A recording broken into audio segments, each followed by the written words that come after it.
Wassalatu wassalamu ala Rasulillah wa ala alihi washabihi wa la haula wala quwwata illa billah. Saudaraku, sebagaimana yang kita sampaikan sebelumnya, kita pahami bahwa untuk dapat bekerja secara profesional, yang pertama, seseorang harus memiliki skill atau kemampuan di dalam suatu bidang. Kemudian yang kedua, seseorang menjadi orang yang amanah atau dapat dipercaya. Tanpa skill, orang yang amanah tidak mampu bekerja dengan baik. Dan tanpa amanah, orang yang memiliki skill setinggi apapun tetap akan mengecewakan. Apa yang harus dilakukan agar seseorang memiliki skill? Kita sudah paham, bisa dengan mengikuti kursus, seminar, workshop, magang, penyuluhan, training, dan sebagainya. Lalu jam terbang atau pengalaman agar seseorang bisa menjadi yang terbaik di bidang tersebut. Kemudian selanjutnya, amanah. Apa yang bisa membuat seseorang menjadi amanah? Jika dijawab, orang itu harus dipahamkan bahwa seseorang harus menjaga integritas atau nama baiknya. Jangan sampai nama baiknya rusak sehingga orang tidak percaya lagi dengan orang tersebut. Pada kenyataannya, setiap orang itu punya nilai.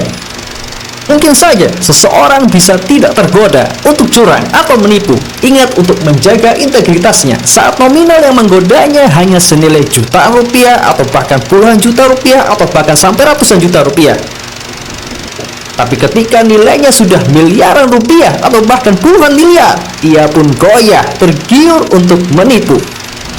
Apalagi jika ia mendapati bahwa hukuman yang mengancamnya jika ketahuan atau tertangkap ternyata hanya sebentar saja misalkan. Atau misalkan awalnya seseorang tidak berniat menipu, tapi qadarullah ternyata gagal menunaikan kewajiban pekerjaan dengan nilai yang besar. Ia pun lantas kabur, takut dimintai pertanggungjawaban. Naudzubillahi min dzalik. Maka saudaraku yang dirahmati Allah Subhanahu wa taala, konsep menjaga integritas ini kurang efektif atau sangat terbatas sekali untuk dapat menjadikan seseorang menjadi orang yang amanah. Lantas, bagaimana menjadikan manusia yang sifat dasarnya adalah rakus, tidak pernah puas terhadap harta ini? Sebagaimana firman Allah Subhanahu wa taala, "Wa tuhibbunal mala hubban jamma." Dan kalian mencintai harta dengan kecintaan yang teramat sangat.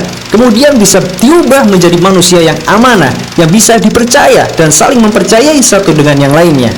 Maka saudaraku dirahmati Allah Subhanahu wa taala, ternyata ada satu konsep yang ampuh yang telah terbukti 14 abad yang lalu merombak karakter masyarakat Arab yang awalnya mereka banyak kerusakan menjadi manusia-manusia yang menjadi kiblat adab dan akhlak di dunia pada saat itu.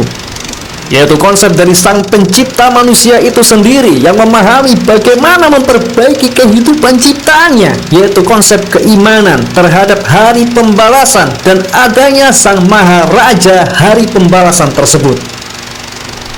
Hari di mana sekecil apapun kezaliman akan dipertanggungjawabkan, akan dituntut oleh orang-orang yang memiliki hak tersebut di dalam sebuah pengadilan yang agung, yang hasilnya diputuskan langsung oleh Zat yang maha adil, yang maha perkasa, yang semua tunduk dan patuh kepada keputusannya.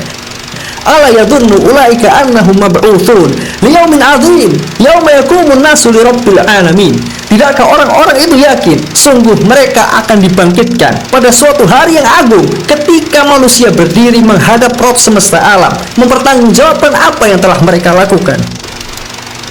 Lantas saudaraku yang dirahmati Allah Subhanahu wa taala, bagaimana membangun keimanan ini agar menjadikan seseorang menjadi orang yang amanah, yang jujur, yang dapat dipercaya? Perlu berapa tahun membangunnya? 1 tahun, 5 tahun, 10 tahun? Yang jelas tidak semudah membalikkan telapak tangan. Keimanan ini dibangun dengan mempelajari ilmu agama sedikit demi sedikit, perlu waktu sehingga keimanan mengakar kuat dan membentuk karakter seseorang. Namun anehnya, kita tidak menaruh perhatian pada ilmu agama, baik untuk diri kita ataupun generasi penerus kita, menganggapnya tidak penting, membuat tidak becus bekerja, menghambat keberhasilan dan sebagainya. Padahal keimanan itulah yang akan membuat kehidupan seseorang terjaga di dunia dan akhirat biidnillahi ta'ala. Dunia, sebagaimana firman Allah Subhanahu wa taala, "Man 'amila shalihan min dzakarin aw untha wa huwa mu'min falanuhyiyannahu hayatan thayyibah."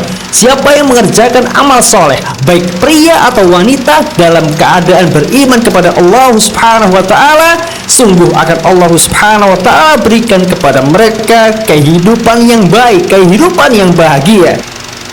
Kemudian di akhirat, sebagaimana firman Allah Subhanahu wa taala di dalam surat Al-Mu'minun ketika menjelaskan ciri-ciri orang yang beriman, di antaranya walladzina hum li amanatihim wa ahdihim raun, dan orang-orang yang menjaga amanah dan menepati janjinya, walladzina hum ala salawatihim yuhafizun, juga orang-orang yang menjaga salatnya, ulaika humul warithun, mereka itulah para pewaris, alladzina yarithuna firdausa, yakni orang-orang yang akan mewarisi surga Firdaus, hum fiha khalidun, mereka akan hidup kekal di dalamnya.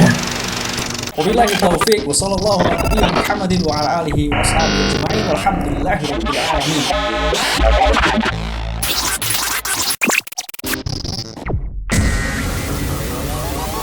Yayasan Media Hikmah Nusantara, Al-Quran dan Sunnah.